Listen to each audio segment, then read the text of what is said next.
ikapita ikaenda. Haleluya. Amen. Haleluya. Amen. Haleluya. Amen. Kwa taarifa yako, hakuna mtu anayekufa. Hata tungeenda kwa wafufua wote waliolala makaburini, hakuna mtu anayekufa bila taarifa. Yaani wote waliokufa walipata taarifa. Wengine walipuuza, wengine hawakuelewa maana yake nini, wengine walidhani mzaa. Nakuta mtu alikuwa anaota ndoto amegongwa na gari. Kila mwezi anaota ndoto amegongwa na gari. Mwaka mzima anapuuzia tu, anapuuzia, anakuja kupigwa na gari, anakufa. Lakini ile saini angeitendea kazi, angekuja kwa watu kama sisi wa Babe, tungeambia kuna ajali hapa, ingeenda. Wengi wako makaburini, walitaka wasio makaburini leo. Ni vile wanatutukana wahubiri, wamekaa huko ngenge wazima sasa. Wanatukana kama wanavyotaka. Chanja hizo. Mmoja nimwambia, okay, vidole vyako sasa vina afya ya kutype. Wewe type matusi unavyoweza. Kuna siku vitapata kazi. Hautaipenda na simu yako. Hallelujah. Amen. Hallelujah. Amen. Hallelujah. Amen. Hallelujah. Amen. Wapi inakuwaje hapa? Hapa nilikuwa kwenye eneo la Torati. Nataka iingie vizuri sana. Hebu simama kidogo, jinyoshe. Roko bashaka bakaya. Reko pradite kosheke biko. Produce kiborika prokosaka parana do prayonde. Reko prakusheki no marika prokosaika prodite kosai. Riboshika prokobayanda rabasuka prokinekede. Thank you, Holy Spirit. Unaweza kukaa. Nataka iingie vizuri. Ndio maana sasa simama. Uanze fresh.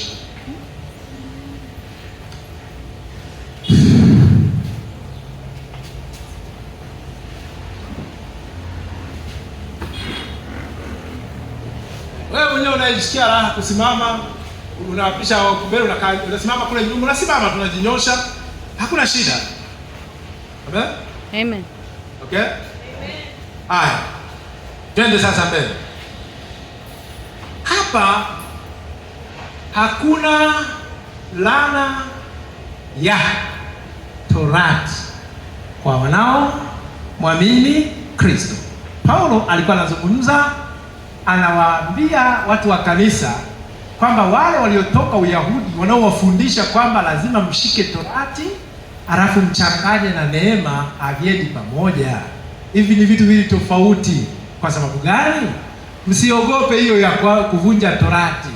Torati hiyo ikivunjwa, Yesu Kristo alilipa fidia kwa ajili ya hiyo uvunjaji wa Torati. Kwa maana nyingine, Torati ilishaondoka. Kwa hivyo, kwa vile Torati ilishaondoka, imekuja neema. Na hii neema tunayoobtain kupitia nini? Kupitia imani iliyo katika Kristo Yesu. Kwa hiyo nyie hamtakiwi tena kuchanganya kwamba mpaka ufanye vitu fulani alafu changanya na imani ya Yesu ndio unaokoka. Hapana, hakuna kitu kama hicho. Ukiamini tu Kristo Yesu kwa Bwana na Mwokozi wa maisha yako, unaokolewa. Hauhitaji kwamba hivi. Kuna mtu hapa nilikuwa kusoma sehemu moja, mtu anasema toa sadaka ya wokovu. Hiyo yaani ili uokoke sasa ndio tutoe sadaka. Yaani wamekuwa majambazi yako kila kona sasa hivi. Alafu kwa sababu wanadamu wanaamini sana wakitoa pesa ndio vitu vinafanyika. Kwa hiyo wanaenda wanafanya nini? Wananunua wokovu. Haleluya. Amen. Haleluya. Amen. Sasa Paulo mtume alikuwa anafundisha hivyo kwamba hiyo laana Torati ilikuwa anasema mtu ambaye akikiuka Torati analaniwa, si ndio? Sasa ninyi haiwahusu Torati. Ndicho nilichokuwa nawaambia hapo. Haiwahusu. Torati ilitolewa kwa Wayahudi. Na wenyewe Wayahudi baada ya Yesu kuja, na wenyewe Torati haiwahusu. Wanatakiwa wamwamini Yesu Kristo. Paulo mtume alikuwa Myahudi.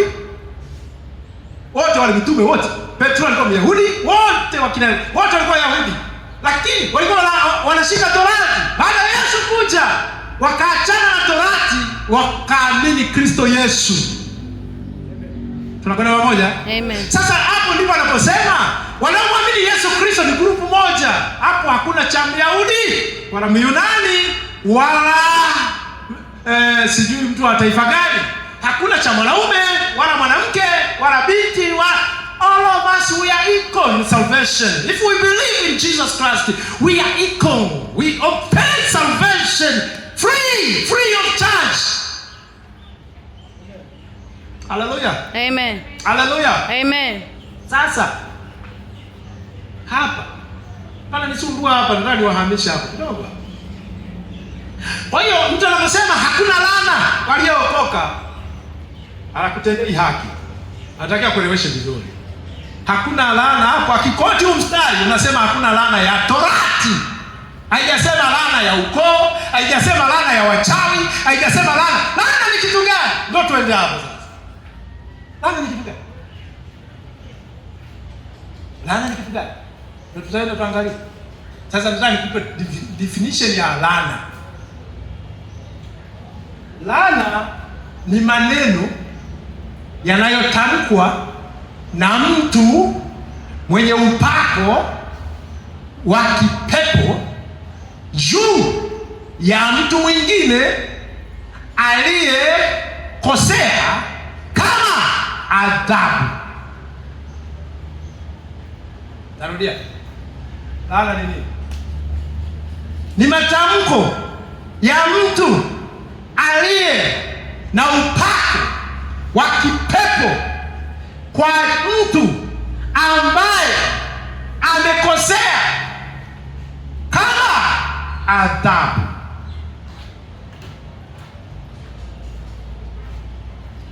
Tunaelewana? Amen. Hiyo ya kwanza.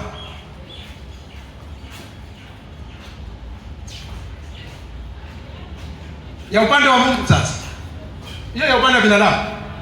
Kwa sababu hii hata ile laana ya Torati hiyo wao waliweka kwenye upande wa Mungu, haikuwa upande wa binadamu. Tunakwenda pamoja? Okay? Ya upande wa Mungu sasa. Hii si kwa upande wa Mungu ya Torati. Anayevunja Torati analaniwa, sio? Okay? Ya upande wa Mungu leo wako wewe Mkristo.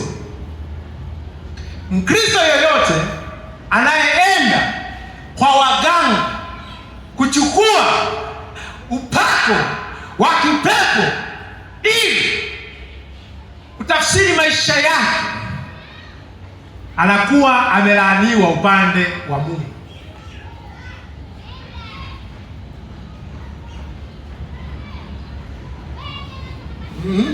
Na ile laana ya kwanza ilikuwa mtu, ile ilikuwa kwa Israeli, mtu anayevunja Torati analaaniwa.